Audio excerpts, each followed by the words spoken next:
This is Ag Matters PM from the Iowa Agribusiness Radio Network, brought to you by the Iowa Soybean Association, your daily recap of the information that affects Iowa's farmers, producers, and consumers, right here in the heart of the heartland. With reports from our award-winning broadcast team of Dustin Hoffman, Riley Smith, and Mark Magnuson. Now, from the IARN studios in Des Moines, here's Dustin Hoffman. Well, good day, everyone, and welcome to Ag Matters PM from the Iowa Agribusiness Radio Network. I'm Dustin Hoffman. Today is Tuesday, July the 11th, 2023. We're so glad you could join us. Coming up a little later in the program, I talk with Jesse Heimer. He is a pork producer and a member of the National Pork Board about a trip that he took to Europe to learn about African swine fever from those who have actually dealt with it. We'll also take a look at that ag weather outlook, but first, let's run down the markets. It's time now for the Ag Matters PM Closing Market Summary, your source for market analysis and settlement prices from the day's trade in Chicago, courtesy of the folks at agmarket.net. Well, we're at the end of another trading day, and it's time to talk with Jacob Burks of agmarket.net. Jacob, it's WASDE Eve, and what are we looking at in the markets today?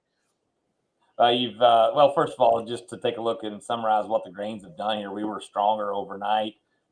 Coming off of a 4% growth in the good to excellent category for corn. So we started off 7 o'clock last night selling the corn off and caught a bid here. Beans were up strong. There's scuttlebutt and rumors of China being interested in some beans for the United States later, around our harvest time.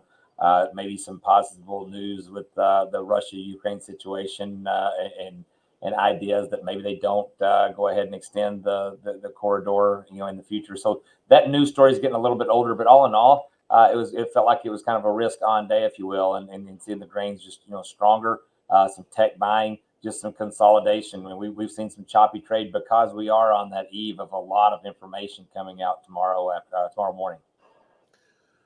Now, the WASDE in July, not historically one of the big earth movers in the marketplace, but with weather being what it's been, I mean, every week has been very imperative, I guess you could say, to the whole outlook as a whole. And what are we expecting to see possibly, especially after that quarterly grain stocks report we got a couple weeks back?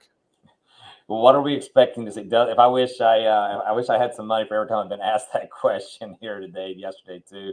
It's there was we weren't expecting a whole lot of difference. We thought we had the acreage number pretty zeroed in.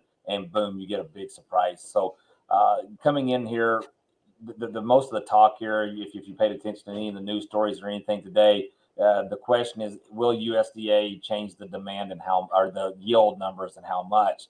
They have a tendency to not even touch it in July. Come off the acreage numbers. There's not a lot of scientific proof out there as far as guesstimating where these yields are going to be. They've made kind of I don't even know if it's some type of policy or whatever it is, but they're not doing anything unless you had planting problems, prevent plant, slow planting days. Well, that wasn't the case this year. But if you go back and look historically over the last 20 years, if you've seen on July 1st, if you've seen the good to excellent rating below 60%, they've made some changes. So last time we did it was 2012. So that's the big question today is how much will the USDA cut this yield number? I think everybody's in a pretty tight agreement right now that there should be some yield knocked off both corn and beans. I think the average guess right now is 177. I have a hard time guessing what they will do or what they'll do. What I can say is the higher we are, the more we are above the 177 area. If we're in that 179, I feel like the market will push a little bit lower. We go down to 175 or lower, we'll see a significant move to the upside. In the beans, I don't see them changing a whole lot because it is July and it's not. There hasn't been a whole lot of major damage in the beans at this point from a yield perspective. And of course, the livestock side of things, obviously those producers watch the grain prices for corn and soy meal. I mean, what are we seeing livestock today, and what's kind of in the trend line here this week? Well, it's first of all, you with August making the highs here today up to 179.40. We made contract highs on all these contracts today. I mean, this is a significant, huge day for the cattle. You're in the middle of the Golden Row, so that means that these big investment funds are moving positions, from the front months to the next month out. So it's a higher volume trade. And right now you're seeing a significant move in cattle, and hogs were the big beneficiaries today. So looking at the cash situation, the packers are very reluctant right now to have a very high kills. They don't want to flood the market with the beef because the box beef price has come down from 330 level down to around 330. So you've seen about almost a $20 sell off here in the box beef. Still a very profitable level. So but you're not seeing packers go out there and make major kills. These feedlots, they would rather feed them a little bit longer. So because it's more beneficial for them to have fatter cattle because they're still bringing high quality or high value, and then you're not having to go out and buy these expensive feeder cattle. So it's kind of the box beef has come down, but you're still seeing the cash price out in the country stay solid. And looking at the hog side of things, what are we seeing now too, Jacob? Oh yeah, the hogs, they were only up $3.40 today. And that's something that pork's kind of led the way here. We've seen a significant move in just from a retail side, move to some pork, and so therefore you're able to look at these hog prices. I think they were up $3.40. You did not make new highs for the move today, but up to the higher echelon on the front months of the hog market, and I think that alone is probably starting to tell a little bit of story that maybe that hogs and pigs report could have missed out on some of that breeding side. I don't know that our inventories are really there, and you're starting to see cash prices, show that. All right. Well, folks want to talk about some of the options they have when they want to talk with agmarket.net. What's the best way for them to get in touch with y'all? Man, the best way is to take a look at our 30-day free trial on our website, agmarket.net. Sign up for all of our intel there. Gets all of our information to you. You can contact me directly here, 608-384-5438. Man, we'd love to chat with you about some of these strategies. All right, Jacob. Well, we thank you so much for the insight, and we'll talk to you again real soon. Dustin, thanks for having me. And that again was Jacob Burks of agmarket.net. Let's run down the closing numbers. That comes to us courtesy of the folks at Bar Chart. September corn was up 2 1/4 at 4.94 1/2. December new crop up 2 at 5.01 1/2. August soybeans were up 16 cents at 14.71 1/2. November new crop up 14 3/4 at 13.60 1/4. August soy meal up $10.40 at 4.1620. Soy oil down 70 cents at 64.63. Chicago wheat for September was up 14 1/4 at 6.60 1/2. Minneapolis was up 13 3/4 at 8.64 even. Kansas wheat up 5 3/4 at 8.17 even. Oats down a penny at 4.28 even. August live cattle up $1.62 at 178.82. August feeders 90 cents higher at 247.15. Lean hogs up $2.47 for July at 101.27. August lean hogs $3.40 higher at 97.57. Pork cutouts for July were up $3.35 at 107.85. Class 3 milk was 3 cents higher at 13.95. And that's been our ag market recap. We're going to take a short break now and hear from our sponsor, the Iowa Soybean Association and the Soy Checkoff. And when we come back, we talk with National Pork Board's Jesse Heimer. This is Ag Matters PM. Iowa Soybean Association is driven to deliver for Iowa's 40,000 soybean farmers. We're proud to provide objective agronomic research, a helping hand with soil and water stewardship, and timely industry news powered by the Soybean Checkoff. Learn more at iasoybeans.com. Welcome back to AMPM from the Iowa Agribusiness Radio Network. I'm Dustin Huffman. Well, we know that African swine fever is still very much a threat, but we've been fortunate so far to keep it off the shores of the United States. However, that does not mean we let our guard down or refuse to quit learning more about it. Recently, the National Pork Board and the National Pork Producers Council sponsored a trip where they sent pork producers, veterinarians, and others over to the European countries where they were affected by African swine fever. They learned firsthand from veterinarians there and producers about what they did to combat the disease.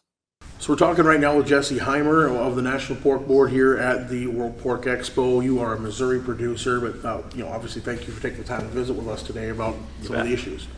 So you've had the opportunity to travel abroad for the pork industry with the Pork Board.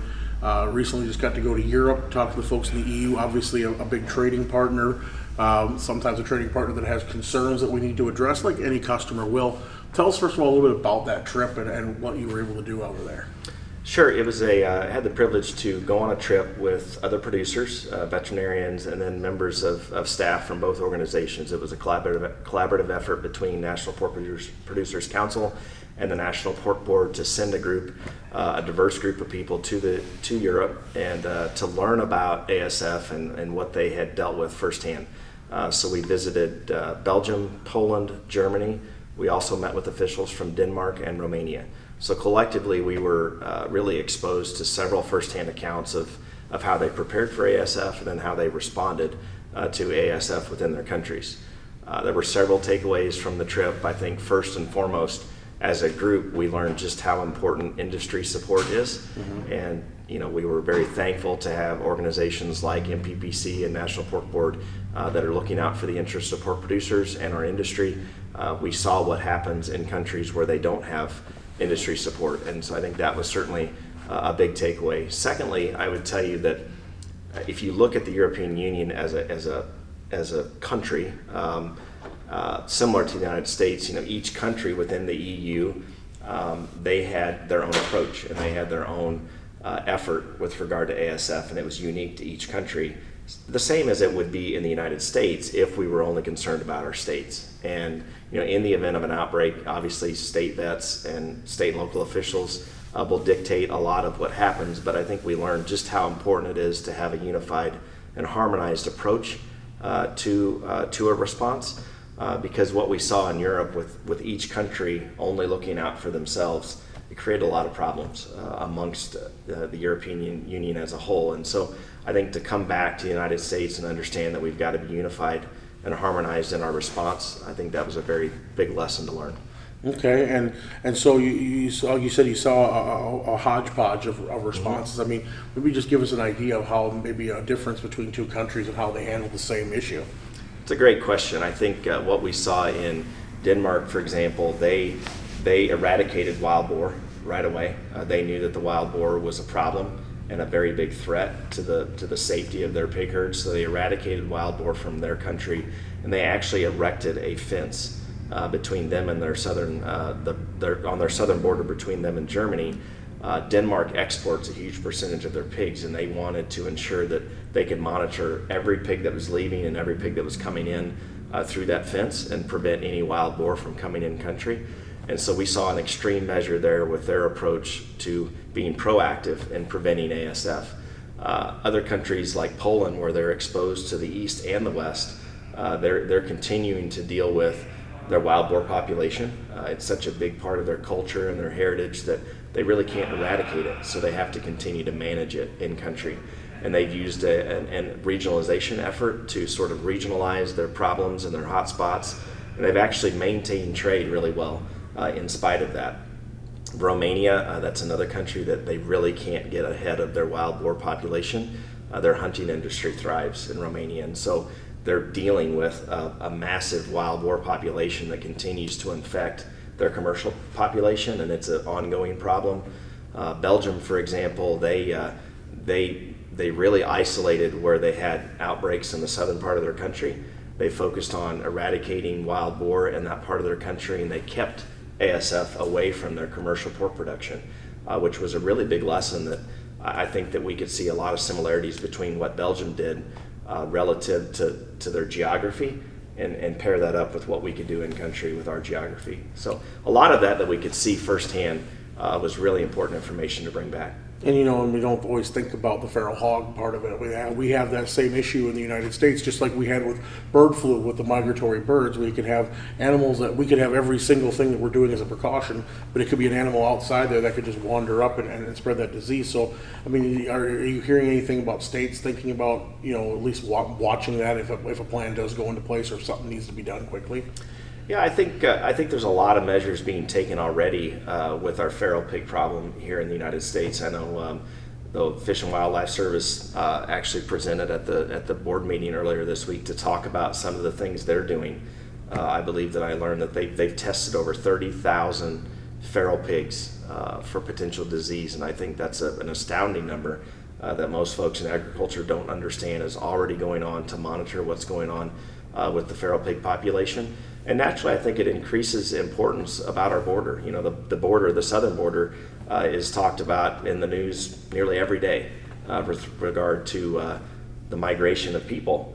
But what about the migration of feral pigs, and what about what happens at the southern border? And I think we have to be vigilant with that. The Beagle Brigade has been on full display here at the World Pork Expo this year, and that's important work that's happening at our border and customs, both at the airport, and then there's lots of places that are being monitored that we don't see. But that Beagle Brigade and that effort that hopefully will be fully funded in the session of Congress so that we can continue that work and continue that effort. I think that's certainly vital, not only for the pork industry, but all of food safety here in the United States. Last question I have for you. I know you also do show pig work, and so we were talking about the fact that if there's an outbreak, there's a complete shutdown. How do you prepare for something like that, where you could be at a fair or at a show or something like that, and all of a sudden they could say, "Hey, we got a problem. We got to stop movement," or you could be traveling to a show and stop. What kind of things do you have to think about with that? It's certainly a concern.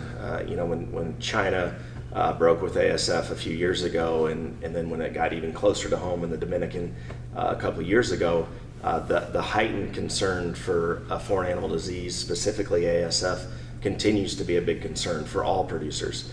In our show pig industry, I think we have to continue to be vigilant with biosecurity. It's an ongoing effort that we have to continue to work on, improvise, improve our biosecurity standard and our biosecurity effort. And then beyond that, I think traceability has been front and center as part of that discussion. And I know on Tuesday I had the chance to be part of a tabletop exercise here in town with several colleagues from the show pig industry around a table where we could visually see the ramifications of an outbreak and the consequences and how that affects different parts of the community or different parts of our industry. And we could visually see that with the tabletop exercise. So traceability is important, and using tools like AgView that Checkoff has funded the development of AgView so that it can be a traceability tool, a dashboard tool that we can use for all sectors of the industry, whether we're small or big. Everybody can use AgView as a traceability tool so that state and local officials have access to real-time movement and real-time data so they can figure out what's going where and where it's been and where it's going. And I think that traceability will be key in the event of an outbreak. All right, well, Jesse, thank you so much for sharing this information with us. A lot to learn, from the producer side of it. Thank you.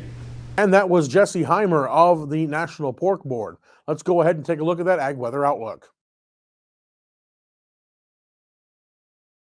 Well, we started off with some beautiful sunny skies here to start the day, but clouds starting to roll their way in this afternoon.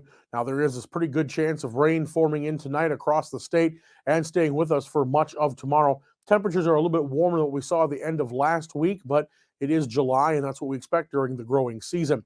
So what does the next 24 hours have in store? Let's see what the National Weather Service has to say. We saw highs anywhere from the upper 70s to around 90. Now tonight we're going to see widespread thunderstorms across the state. We'll see lows anywhere from 62 to about 68 degrees. Then tomorrow, showers and thunderstorms will peak throughout most of the day. We will start to see it taper from the northwest though, and highs will be in the low to upper 80s. Looking at the affiliate weather map for tomorrow, Cherokee will see partly sunny skies, chance of storms in 80. Shenandoah, showers and thunderstorms 87. That's the same in Albia as well, showers and storms 87. Des Moines will be showers and storms and 86. Waterloo, showers and thunderstorms 84. Clinton, showers and thunderstorms. And for more detailed forecasts in your area, tune to your local Iowa Agribusiness Radio Network affiliate. And that's been the Ag Weather Outlook. With that, we're at the end of today's show. You can find all our content online at iowaagnet.com. Don't forget to follow us on Facebook, Twitter, LinkedIn, TikTok, and on our YouTube channel.